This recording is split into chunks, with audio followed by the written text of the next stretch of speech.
Jagtial MLA సంజయ్పై Congress senior నేత జీవన్ రెడ్డి తీవ్రస్థాయిలో విరుచుకుపడ్డారు. సంజయ్ కారణంగా తాను కాంగ్రెస్ పార్టీకి రాజీనామా చేసే పరిస్థితి వచ్చిందని ఆవేదన వ్యక్తం చేశారు. కాంగ్రెస్ పార్టీతో నాకు 4 దశాబ్దాల అనుబంధం ఉందన్నారు. ఏ నిర్ణయం తీసుకున్నా రాజ్యాంగబద్ధంగా తీసుకుంటున్నానని చెప్పారు. ఎన్నికల్లో కొన్నిసార్లు గెలిచానని, కొన్నిసార్లు ఓడనని, అయినా జగిత్యాల జిల్లాలో పార్టీని బలోపేతం చేశానని చెప్పుకొచ్చారు. గౌరవాన్ని చంపుకుని రాజకీయాల్లో కొనసాగలేమని, రాజకీయాల్లో ప్రజా జీవితంలో కావాల్సిందే గౌరవం అన్నారు. ఆ గౌరవమే లేనప్పుడు పార్టీలో కొనసాగగలమా అని జీవన్ రెడ్డి ప్రశ్నించారు.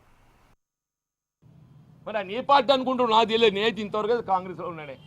ఇంతవరకు అయితే కాంగ్రెస్లో ఉండాలని కూడా కోరుకుంటున్నా. మరి బంధం దేవుడు ఎవరు ఏం చేయాలి? ఎవడో వచ్చి ఇంత చిచ్చు పెడితే ఏం చేయాలి? ఇలా మా దగ్గర ఒకటి ఉన్నది శాస్త్రం. ఇంట్లో ఉడుగుని చూస్తే ఏం చేస్తారే?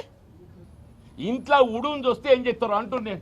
ఇప్పుడు ఉడుగులే ఖచ్చితంగా వచ్చే ఆయన ఉడుగుతో సంసారం చేయాలని కోరుకుంటుండా, ఉడుగుతో కలిసి ప్రయాణం చేయాలని కోరుకుంటుండా. ఆయన పార్టీ వీడేటువంటి ఆలోచన నాకు ఏర్పడటానికి కారణం ఈ పెద్ద మనిషి అని చెప్పిందా లేదా? క్యాడర్ ఆలోచన సూచనలు పరిగణలోకి తీసుకుంటున్నా.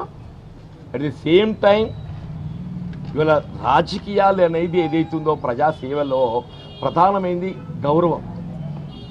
ఆ గౌరవమే నేను పొందలేనప్పుడు ఏదైతుందో ఆ గౌరవం అనేది ప్రధానం కదా ఇవాళ ప్రజాసేవలో. ఆ గౌరవం పొందలేనప్పుడు ఏదైతుందో వీళ్ళ అభిమానాన్ని చంపుకొని కొనసాగడం సాధ్యమేనా?